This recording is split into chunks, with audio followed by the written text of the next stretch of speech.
I was a speaker at what I think was the very first meeting of this Tea Party out in the cold last April at the city park. And that was long before I had lost my mind on so grand a scale and decided to run for the United States Senate. But that's a serious point, though, because I'm not coming to you as an outsider asking for the support of Tea Party groups. I was a speaker at the first Tea Party rally in Midland County in April of 2009. And again a year later in Midland, and at the Lapeer Tax Day Tea Party rally, and numerous other Tea Party organizations around the state, long before I thought about running for the United States Senate. So I'm here to ask you for your support in the Republican primary for the U.S. Senate, but I'm also here to respectfully submit my application to you for membership in the Tea Party caucus of the United States Senate. When I very first put out a news release about running for the Senate, I said I wanted to stand with Rand Paul and Mike Lee and Jim DeMint and Ron Johnson, the four members of the Tea Party caucus of the Senate. So if nobody else joins, I'll be the fifth. Now we'll get into our resumes, I'm sure, but for purposes of introduction, I want to just tell you a brief little story. I think the Lord puts a love of liberty on your heart. Maybe not everybody. Call it what you will, a remnant or whatever, patriot. But I think the Lord puts a love of liberty on your heart, and if it's there even before you realize it. Maybe when you're too young to know what it is. I want to give you an example. In the 4th grade, when I was 9 years old, they took us on a field trip to a greenhouse. And as we left, they gave every kid a plant, a potted plant, and challenged us and said, you're coming back next year. We want to know who, when you come back next year, can tell us they planted that plant and kept it alive the whole year. I distinctly remember thinking to myself, if nobody else keeps that thing alive, I'm going to keep mine alive, so I can come back and report the following year. So I took it to heart, that challenge. We got back to school, and the teacher announced to the class that she was going to put it to a vote of the class whether or not to collectively take the plants and contribute them to the principal to put out in front of his office. Now, I was only 9 years old, but I immediately recognized this an abuse of the eminent domain process to seize my private property rights. Now, the bus students, the kids who rode the bus back and forth to school, had already left. I raised a technical objection. I said they've already left. Wouldn't be fair if you voted without them. The teacher blew that off. The class voted overwhelmingly, I think 99-1, whatever it was, to give the plants to the school to plant in front of the principal's office. But it occurred to me, it only seemed reasonable, I could go down to the principal's office after school, and Lisa Jessen, my girlfriend, went with me, backed me up. Went in to see Mr. Caldwell, the principal. I used to see this guy, and I played football in high school. He was a referee, so I saw him for years thereafter. But when I was 9, I was little and looking up at this guy, and I said, Mr. Caldwell, Lisa and I'd like to have our plants to take home. And the guy got red-faced mad and started doing the finger pointing down at a couple of 9-year-olds. And he said, if that's the way you feel about it, then we'll just make every kid take their plant. And I remember thinking, that's not very rational, but okay. All I want is my plant. So we got our plants. Next morning, we said the Pledge of Allegiance, and the teacher thereafter, right after the pledge, and I was sitting right on the front row, she said, now, class, I want to talk to you about a concept named majority rule. I knew what was coming, and I rolled my eyes. This will tell you how old I am. She said, Mr. Glenn, any more of that, and I'll meet you in the hall with a paddle. They could paddle you for rolling your eyes. So I took the lecture, but the bottom line was I got my plant. You know, instinct, I didn't know what the titles were. It's when I looked back that I saw the principles that were involved. Private property being seized by an arm of the government for a public purpose without due compensation. Now, I got my plant. You remember? 1 minute. 1 minute, good. That works out just great.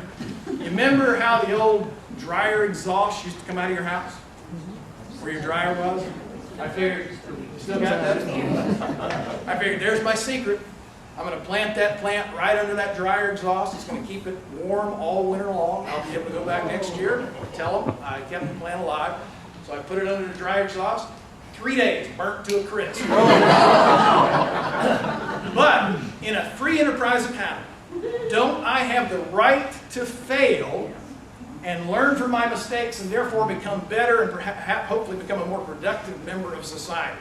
But just as I instinctively knew that they were trying to take away my private property matter of principle, an instinct.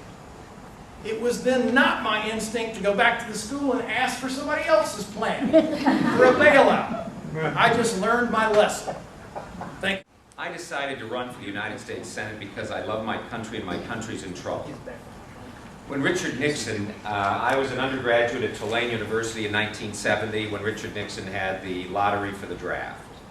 My daddy was a captain in World War II in the Army. I love my father. My father was a great man and a good man, and I also wanted to be an officer in the Army. I signed up for ROTC. It was in the toward the middle end of the Vietnam War, and there were demonstrations. There wasn't one heckler, there were many going up and down McAllister Drive when we would march to the Sugar Bowl Stadium, the old Sugar Bowl Stadium, to do our exercises.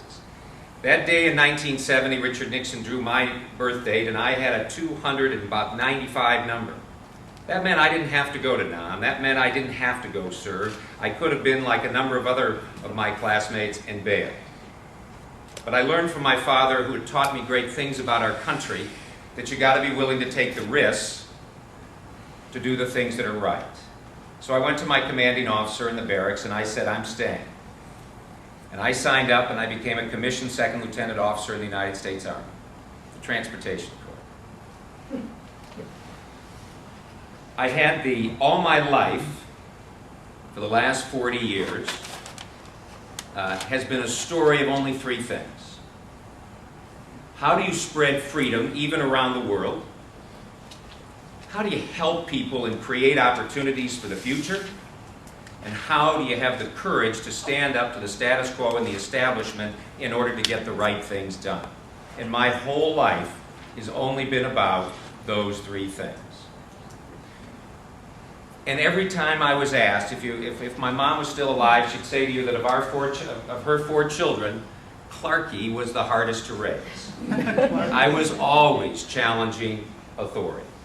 I was always the one getting in trouble. Because of the four of us, was always the one taking the risks.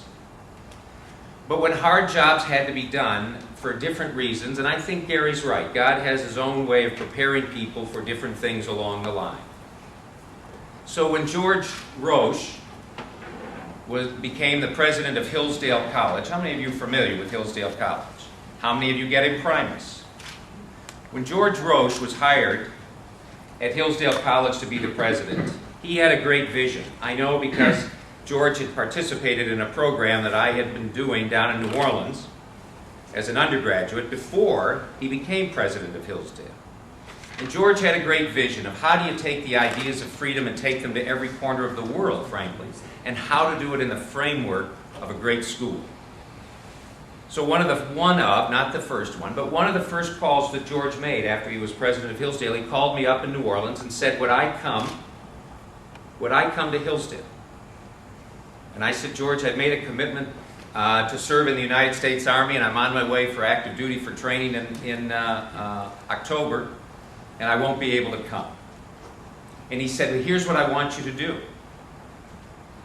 He said, I want you to take the ideas that you were doing in New Orleans and bring them to Hillsdale. He said it would be great for the kids and all the rest. I said, George, I can't do it. I have to serve my country first. In an interesting way in which God moves in the lives of every person, there was a reduction in force, and I was given the opportunity to and the option to go into the reserves. I called George up. I stayed in the Army and the reserves, ended up being discharged honorably as a captain. I called George up and said, I'll come to Hillsdale. And I'll help you, but you get 18 months because then I'm going to law school at Notre Dame. While I was there in that just 18-month period of time, I helped put together what became Imprimus, became the director of the Center for Constructive Alternatives to begin these programs, and started the Washington Hillsdale Intern Program. I was in Washington a couple of months ago and met a number of these young Hillsdale graduates who are making a difference for freedom in our nation's capital. As we go through this afternoon, and I would ask our moderators, you need to hear from Gary and from me, because this election is critical. 2010 was very important. This one is critical. And this Senate race is absolutely critical. Because I can tell you, having made the visits to all the different funders of free market candidates around the country, Michigan is not on their radar screen. It's not on the radar screen. And when it's over, when I can come back, I'll tell you why. God bless you all.